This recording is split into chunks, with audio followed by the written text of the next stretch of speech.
हम लोग दुनिया की सबसे फास्टेस्ट ग्रोइंग इकोनॉमी है और अब वर्ल्ड में हमारा 5वां नंबर है। We are a rich nation with a poor population. हमारा देश धनवान है पर जनता गरीब है। भूखमरी, बेरोजगारी, गरीबी, महंगाई इससे ग्रस्त है। जातीयवाद, छुआछूत, अस्पृश्यता, उच्च नीचता का भाव समाज के लिए हमारे लिए बहुत दुखद भी है और समाज के प्रगति के लिए घातक भी है। आज हमें स्वाभाविक रूप से शिक्षा के क्षेत्र में, स्वास्थ्य के क्षेत्र में, आर्थिक विकास जिससे रोजगार निर्माण हो, गरीबी दूर हो, भूखमरी दूर हो, बेरोजगारी दूर हो, उसके विकास में इन लोगों के लिए विशेष प्रायोरिटी देकर काम करना होगा। भारत विकास परिषद के नाम में ही भारत भी है और विकास भी है और इसीलिए हम सब लोग मिलकर हमारे भारत को, हमारे देश को, हमारे हिंदुस्तान को, हमारी मातृभूमि को सुखी, समृद्ध, संपन्न और शक्तिशाली बनाना चाहते हैं। हमारे सबके मन में ये भाव है कि हमारी मातृभूमि भय, भूख, आतंक और भ्रष्टाचार से मुक्त हो। हमारे मन में ये भी भाव है कि हम दुनिया की महाशक्ति बने, विश्व गुरु बने और इसलिए ये जो अनेक प्रकार के राष्ट्र के पुनर्निर्माण के उद्दिष्ट हमारे सामने हमने रखे हैं, उस उद्दिष्टों को पूरा करने के लिए ही एक मिशन के रूप में विकास परिषद के कार्य में आप सब लोग कार्य कर रहे हैं। 1947 में हमें स्वतंत्रता मिली है। तब लोकमान्य तिलक जी और आगरकर जी के बीच में एक काफी बड़ा विवाद था। विवाद इसलिए बात के लिए था कि पहले स्वराज्य चाहिए कि पहले हमें सामाजिक सुधार करने चाहिए। स्वराज्य और सुराज्य ये दोनों के लिए समाज में परिवर्तन पहले होना चाहिए, हमें समाज को सुधारना चाहिए, ये आगरकर जी का मत था। पर अंग्रेजों का जो हमारे देश पर एक प्रकार से जो गुलामी थी, उसको दूर किए बिना, स्वराज्य मिले बिना हम सुराज्य का निर्माण नहीं कर सकते। ये युक्तिवाद लोकमान्य तिलक जी इन्होंने बार बार किया और उन्हीं के बात को लोगों ने समर्थन भी किया था। 47 में हमें स्वतंत्रता जरूर मिली है और आज हम हमारे देश का अमृत महोत्सव मना रहे हैं और इस 75 साल के इतिहास ने हमें बहुत कुछ सिखाया भी है और कुछ दिया भी है। 47 के पूर्व का इतिहास देश के समर्पण के लिए, देश के स्वाधीनता के लिए और देश को गुलामगिरी से मुक्ति दिलाने के लिए एक संघर्ष का इतिहास था और उसी इतिहास में हमने प्रेरणा लेकर सुराज्य के निर्माण करने का संकल्प हाथ में लिया। महात्मा गांधी जी अक्सर ये कहते थे कि हमें स्वराज्य मिला है, अब सुराज्य निर्माण करना है और सुराज्य का उल्लेख वो रामराज्य के रूप में करते थे। हमारे नागपुर में 1932 में डॉक्टर हेडगेवार जी ने राष्ट्रीय स्वयंसेवक संघ की स्थापना की थी और हेडगेवार जी ने जब ये स्थापना की थी तो उनके पीछे उनका उद्देश्य ये था कि हमारे देश में, इतना बड़ा देश होने के बाद में भी, इतना शक्तिशाली देश होने के बाद में भी, यहाँ व्यापार कर हुए आए हुए अंग्रेजों ने हमारे देश को कैसे गुलाम बनाया और इसलिए इसका कारण क्या है और इसलिए हमारे समाज को जगाना पड़ेगा, व्यक्तियों को संस्कारित करना पड़ेगा और सुखी समृद्ध समाज को निर्माण करके बलशाली राष्ट्र का निर्माण करना होगा।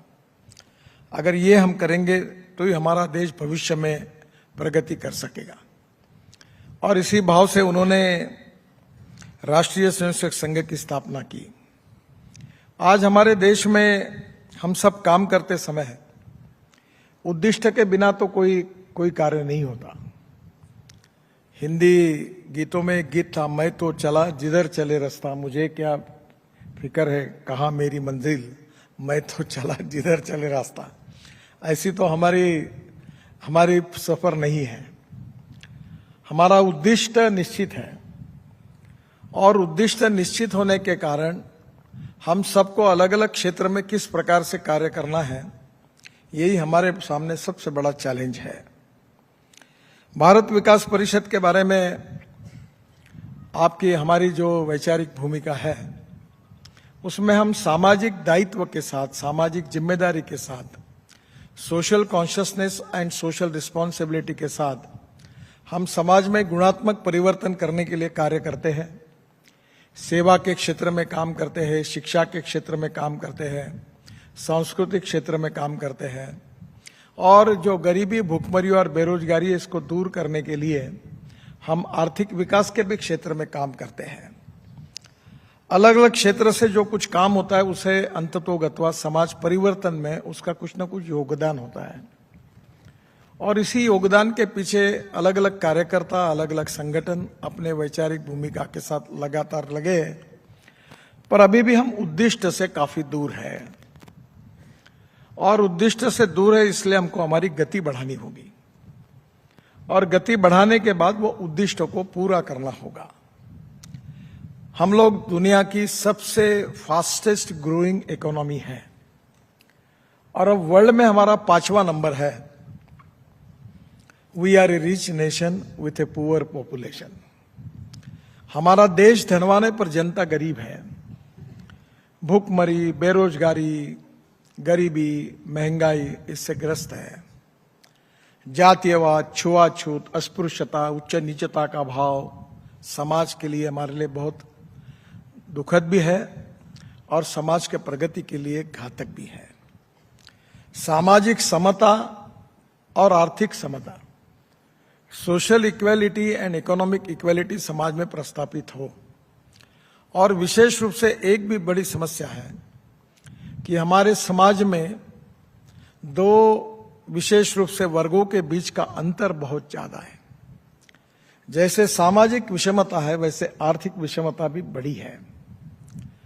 हम लोग सेवा का काम करते हैं, इसलिए ज्यादातर इस विषय का आप सब लोग विचार करते ही होंगे कि हमारे देश में 124 जिले ऐसे हैं कि जो सामाजिक, आर्थिक और शैक्षणिक दृष्टि से पिछड़े हुए हैं, जिनको एस्पिरेंट डिस्ट्रिक्ट कहा जाता है, जहां स्कूलें नहीं है, अस्पताल नहीं है, किसानों के लिए फसल के सही दाम नहीं मिल रहे हैं, युवाओं को रोजगार नहीं है, गांव जाने के लिए रास्ते नहीं है, और जिसके कारण वो सामाजिक, आर्थिक, शैक्षणिक दृष्टि से पिछड़े हुए हैं।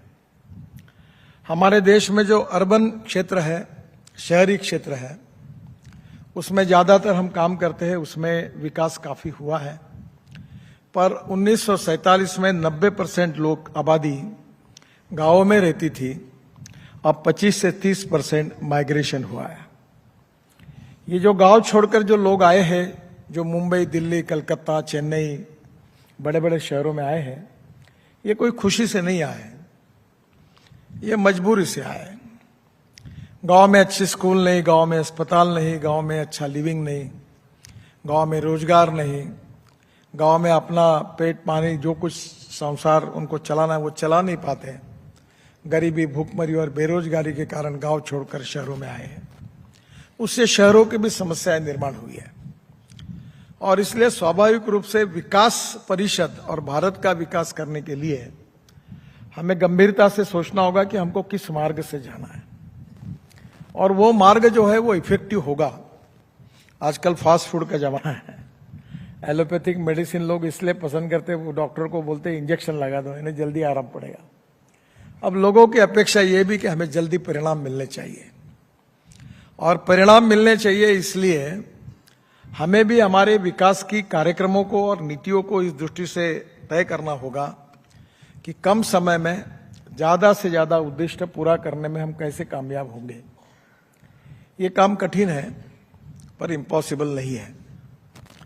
हमारे देश का जो जीडीपी ग्रोथ है, उसमें से करीब 52 से 54% सर्विस सेक्टर से हमारा ग्रोथ होती है, और 22 से 24% मैन्युफैक्चरिंग सेक्टर से होती है, और 12 से 14% एग्रीकल्चर सेक्टर से होती है। जो ग्रामीण भाग है, रूरल इकोनॉमी है, एग्रीकल्चर है, फॉरेस्ट है, ट्राइबल है, वहां ग्रोथ रेट निग्लिजिबल है, और वही हमारी आत्मनिर्भर भारत बनाने में सबसे बड़ी हमारी समस्या है। और इसलिए मैं जब विद्यार्थी परिषद का काम करता था तब हमने हमारे उस समय एक अभियान चला था, चलो गांव की ओर, ग्रामोत्थान छात्र हेतु अभियान करके उसका नाम था, कि हम गांवों को समृद्ध बनाएं, संपन्न बनाएं, शक्तिशाली बनाएंगे। तो मैं विशेष रूप से आपसे अनुरोध करूंगा कि भारत विकास परिषद में हमें प्रायोरिटी, ये जो 124 एस्पिरेंट डिस्ट्रिक्ट्स हैं जो सामाजिक, शैक्षणिक, आर्थिक दृष्टि से पिछड़े हुए हैं, उनके विकास के लिए, उस भारत का विकास करने के लिए हमको ज्यादा कोशिश करनी चाहिए। हमारे यहाँ शरद जोशी करके एक किसान संगठन के बहुत बड़े नेता थे, बड़े विचारक थे। कृषि और ग्रामीण क्षेत्र की उनकी विचारधारा बहुत प्रभावी थी। मैं उनके विचारों का काफी बड़ा समर्थक रहा हूं। और वो liberal economic thinking for rural agriculture and tribal development, ये उनकी सोच थी। तो आज हमें स्वाभाविक रूप से शिक्षा के क्षेत्र में, स्वास्थ्य के क्षेत्र में, आर्थिक विकास जिससे रोजगार निर्माण हो, गरीबी दूर हो, भुखमरी दूर हो, बेरोजगारी दूर हो, उसके विकास में इन लोगों के लिए विशेष प्रायोरिटी देकर काम करना होगा। हम भी कुछ कार्यकर्ता मिलकर पिछले 23 साल से इसी नागपुर से विदर्भ के क्षेत्र में, वनवासी क्षेत्र में 1200 एकल विद्यालय चलाते हैं और उसमें हमारे अभी करीब 1200 टीचर हैं और वो पूरा समय हम कोई ग्रांट नहीं लेते हैं। करीब 18,000 विद्यार्थी हमारे यहाँ पढ़ते हैं, पर जो जिस क्षेत्र में ये है वहां 6 के बाद गांव में कोई रह नहीं सकता। नक्सलाइट मूवमेंट जहां से शुरू हुई गढ़चिरौली जिले में, उसमें मैक्सिमम है, मेरघाट, गढ़चिरौली, जहां बहुत ही कठिन परिस्थिति है। और वहां के लिए हमने कोशिश कर रहे कि हम वहां की परिस्थिति कैसे बदलें। मैं 5 साल 95-2000 महाराष्ट्र में मंत्री था, तो मैंने महाराष्ट्र में जो ट्राइबल इलाके थे उसको रोड बनाने की भरकस कोशिश की। आपको याद होगा कि 97 में ये जो मेरघाट है अमरावती जिले में, यहाँ 2500 आदिवासी बच्चे मैल न्यूट्रिशन से मर गए थे। जब बच्चे का जन्म होता है तो उसका वजन 1 किलो और 1.25 किलो होता है। हमारे में से बहुत से कार्यकर्ता वहां पूरा समय देख के काम कर रहे हैं, बेचारे वहां मेहनत कर रहे हैं। और अभी भी वहां स्वास्थ्य की सुविधाएं नहीं है। अभी कोविड के समय वहां काम करने वाले डॉक्टर के लिए मैंने एम्बुलेंस भेजी, ऑक्सीजन सिलेंडर भेजे, वो बाईपैक और कॉन्सेंट्रेटर भेजे। तो वहां जो डॉक्टर है हमारे, डॉक्टर सातव करके वर्धा जिला से वहां गए हैं, तो उन्होंने अनेक ऑपरेशंस वो एम्बुलेंस में लोगों के किए। यहाँ डॉक्टर मदन कापरे करके हैं, अपने ही विचार परिवार के हैं, वो बेचारे वहां जाकर आंखों कान के लिए, नाक के लिए अनेक ऑपरेशन वहां जाके करके देते फ्री ऑफ चार्ज। अनेक डॉक्टर वहां जाते हैं। तो वहां ऐसे काम करने वाले लोगों की कमी नहीं है, फिर भी समस्याएं बहुत गंभीर है। और इसलिए भारत के विकास में अगर असमतोल होगा, डिस्पैरिटी होगी, डिस्क्रिमिनेशन होगा और इसमें अगर अंतर होगा तो स्वाभाविक रूप से हमारे लिए यह बहुत बड़ी समस्या होगी। ये गरीब और धनवान लोगों के बीच में ये जो अंतर है, ये जो खाई है, इसको कम होना भी आवश्यक है। और इसलिए शिक्षा, स्वास्थ्य, सेवा और विकास के क्षेत्र में उनको अवसर मिले। और इसलिए हमने अनेक प्रकार की योजनाएं की, जिसमें आप लोगों का भी सहयोग बहुत महत्वपूर्ण है। कि अभी गोबर से पेंट बनाने का काम किया हमने खादी ग्राम उद्योग में, तो अब करीब 150 फैक्ट्री शुरू हो गई। तो गोबर से पेंट बनने से गोबर का भाव 5 रुपए किलो हो सकता है, गोमूत्र से फिनाइल बन सकता है। अभी मैं इस पर बहुत पिछले 2004 से काम कर रहा हूं कि हमारा किसान, हमारा आदिवासी अन्नदाता नहीं ऊर्जादाता बने। तो अभी हम बायो इथेनॉल बना रहे हैं। कल मेरे यहाँ कार्यक्रम था, वो पोस्टपोन हुआ। कल टोयोटो की कैमरी करके गाड़ी जो थी, वो किसानों ने तैयार किए हुए 100% बायो इथेनॉल पर हम लॉन्च करने वाले थे, पर कल कैबिनेट की मीटिंग थी रात को तो वो नहीं हो पाया। अभी वो 11 तारीख को है। हमारे हीरो, बजाज और टीवीएस, इनकी स्कूटर और मोटरसाइकिल अब 100% बायो इथेनॉल पर चल सकती है। टोयोटो, मर्सिडीज, बीएमडब्ल्यू की गाड़ियां चल सकती है। मैंने तो संकल्प किया है कि इस देश से पेट्रोल और डीजल को निकाल देना है, क्योंकि प्रदूषण से भी हम त्रस्त हैं। Import, substitute, cost effective, pollution free और इंडिजिनियस। मैं पीछे लगा रहता हूं इलेक्ट्रिक गाड़ी, ethanol, methanol, biodiesel, bio LNG, bio CNG. अभी जो परली होती है, जो दिल्ली में पोल्यूशन का कारण बनी हुई है, राइस स्ट्रॉ, इससे पानीपत में हमने एक बहुत पीछे लगकर एक प्रोजेक्ट शुरू किया है कि परली से 1 lakh litre ethanol per day और 150 टन बायो बिटुमिन तैयार होता है। मैंने इंडियन ऑयल के चेयरमैन को कहा कि तुम जितना परली है पूरी जलाते ही है, पूरे पंजाब हरियाणा में पूरे डाल दो प्रोजेक्ट, पूरा बिटुमिन मैं खरीद लूंगा, हमें इंपोर्ट करने की जरूरत नहीं पड़ेगी। हमारे देश में अब sugar cane juice, molasses, BIB molasses, corn, broken rice से इथेनॉल बनता है और इथेनॉल का भाव 60 रुपए लीटर है और पेट्रोल का भाव 120 रुपए लीटर है। अब इथेनॉल का माइलेज पेट्रोल के बराबर भी हो गया, वो टेक्नोलॉजी भी हमने लाई है। अब धीरे धीरे ये वनवासी है, वहां बायोमास पड़ा हुआ है, हम बांबू लगा रहे हैं। अभी आसाम में बांबू से इथेनॉल तैयार हुआ है और हम 16 लाख करोड़ का इंपोर्ट करते हैं। अगर इसमें से 3 से 4 लाख करोड़ भी ग्रामीण और कृषि क्षेत्र में जाएंगे और वहां के आदिवासियों को रोजगार मिल जाएगा और वहां अगर बायोफ्यूल तैयार हो जाएगा, सीएनजी तैयार हो जाएगा, बायो एलएनजी तैयार हो जाएगा। अभी तो मैं ग्रीन हाइड्रोजन भी तैयार करने की हम बात कर रहे हैं। दिल्ली में मेरे पास गाड़ी है जो हाइड्रोजन पे चलती है। कल मेरे पास गोयल साहब आए थे जो हमारे ग्रीन ट्रिब्यूनल के जज हैं, तो मैंने उनको कहा कि आपके घर में ये गाड़ी में बैठकर आप जाइए। जो पेट्रोलियम से हाइड्रोजन तैयार होता है उसको ब्राउन हाइड्रोजन कहते हैं। जो हमारे विशेष रूप से कोयले से तैयार होता है उसको ब्लैक हाइड्रोजन कहते हैं। और जो बायोमास से, ऑर्गेनिक वेस्ट से और पानी से तैयार होता है उसको ग्रीन हाइड्रोजन कहते हैं। अब दुनिया बदल रही है और अभी हम लोग पानी से हाइड्रोजन तैयार कर सकते हैं। मेरी गाड़ी इतनी सुंदर है जो जिसका नाम है मिराई, टोयोटो की है। तो मिराई का नाम होता है भविष्य। अभी जर्मनी में 1000 किलोमीटर रेलवे पानी से तैयार किए हुए हाइड्रोजन पर चली। अभी truck, buses, car, steel factory, chemical factory, pharmaceutical factory, हवाई जहाज सब ग्रीन हाइड्रोजन पर चलेगा। अभी हम ऊर्जा इंपोर्ट करने वाले हैं, एनर्जी इंपोर्टर करके हमारा देश है। अगर आत्मनिर्भर भारत बनाना है, भारत को समृद्ध संपन्न बनाना है, तो हमको एनर्जी एक्सपोर्ट करने वाला देश बनना पड़ेगा। और ये कोई कठिन नहीं है। मैं एक प्रयोग करने वाला हूं कि हमारे नागपुर महानगर पालिका में 7 साल पहले हमने गंदे पानी से शुद्ध करके महाराष्ट्र सरकार को बेच दिया, टॉयलेट के पानी को। तो पहले हम प्रयोग कर रहे थे तो लोग हंस रहे थे, ये क्या बोल रहे हैं। अब आपको आश्चर्य होगा कि 7 साल से हमको 300 करोड़ रुपए साल के मिलते हैं टॉयलेट का पानी बेचकर।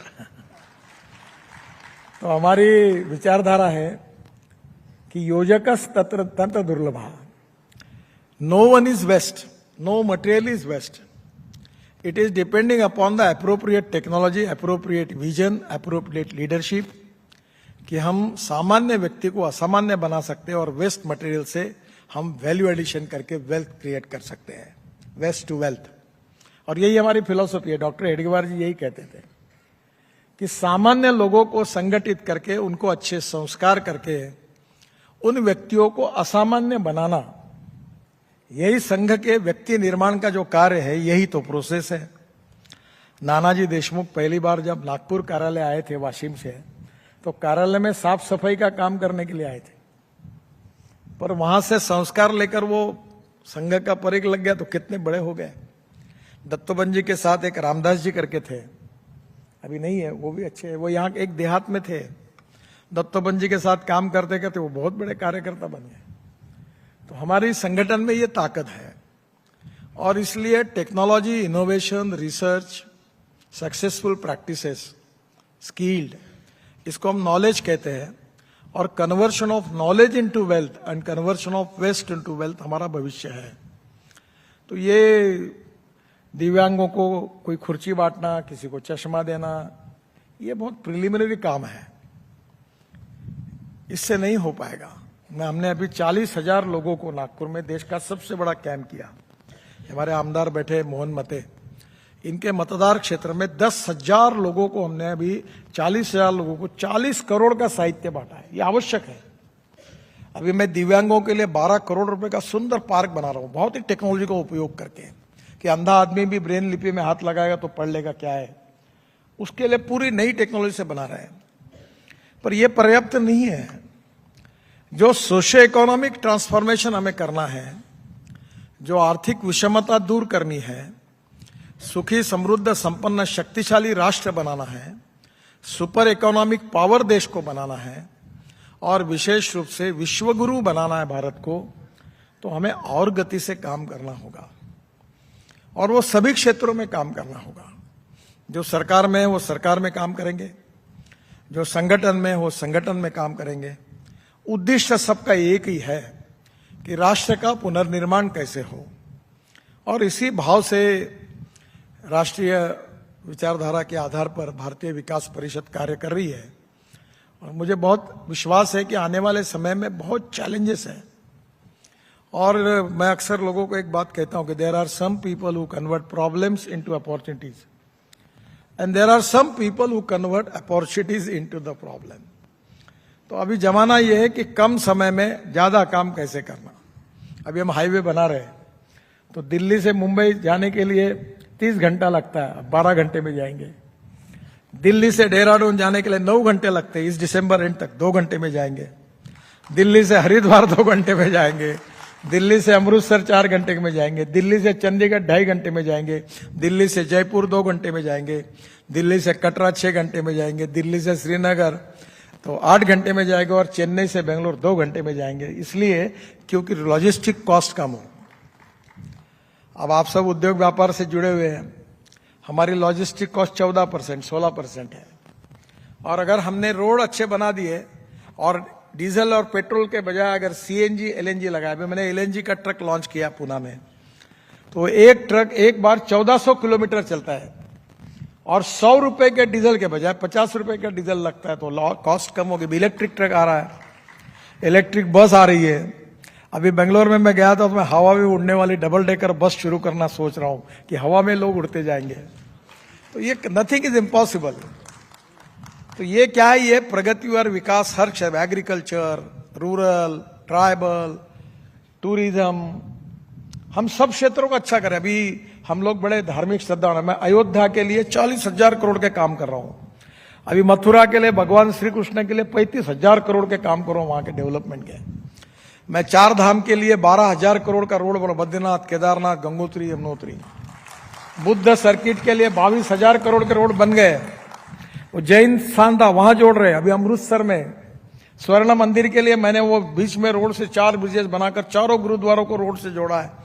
वो इसलिए कि विदेशों से, दुनिया से लोग आए, 6 महीने नहीं, साल भर यात्रा कर सके, दर्शन कर सके, ऐसा देश बने।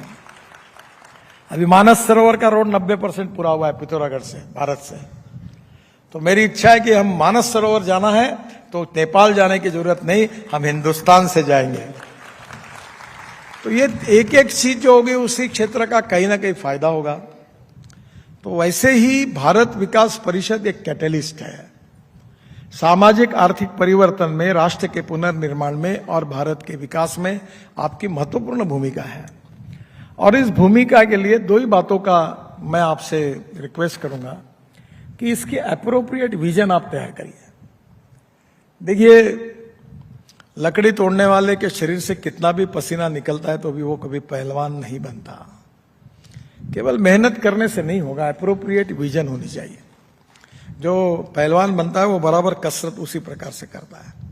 तो मुझे लगता है कि we should have appropriate planning, appropriate vision, appropriate decision making process.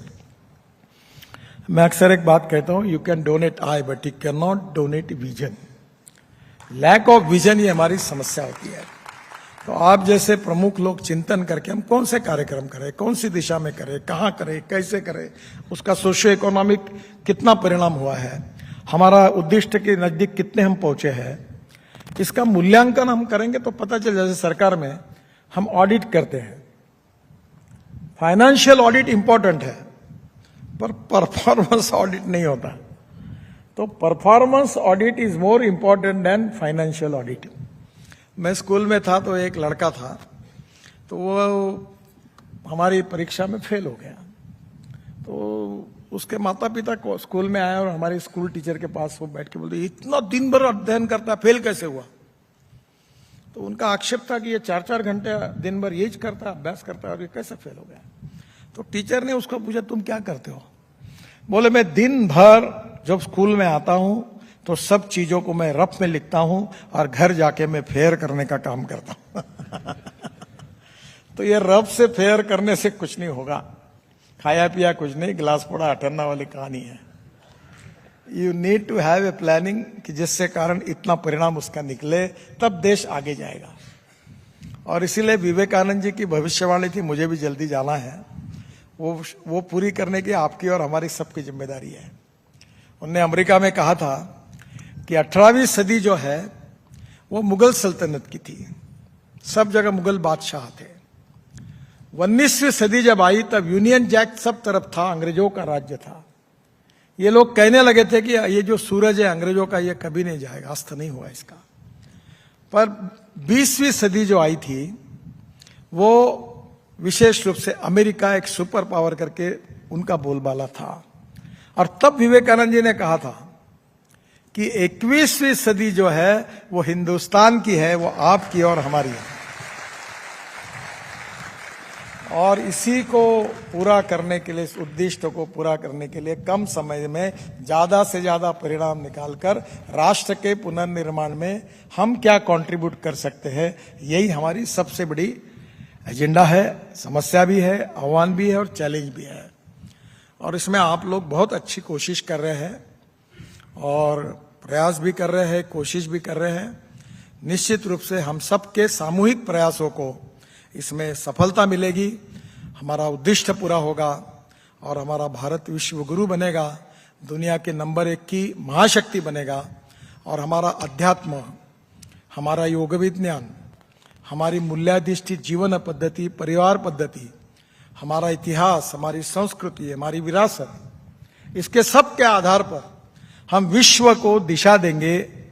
ऐसी ताकत हमारे इस देश में है और हम सबके सामूहिक प्रयासों से वो सपना जल्दी ही पूरा होगा. इसी विश्वास के साथ मैं अपनी बात को समाप्त करता हूं. बहुत बहुत धन्यवाद. नमस्कार.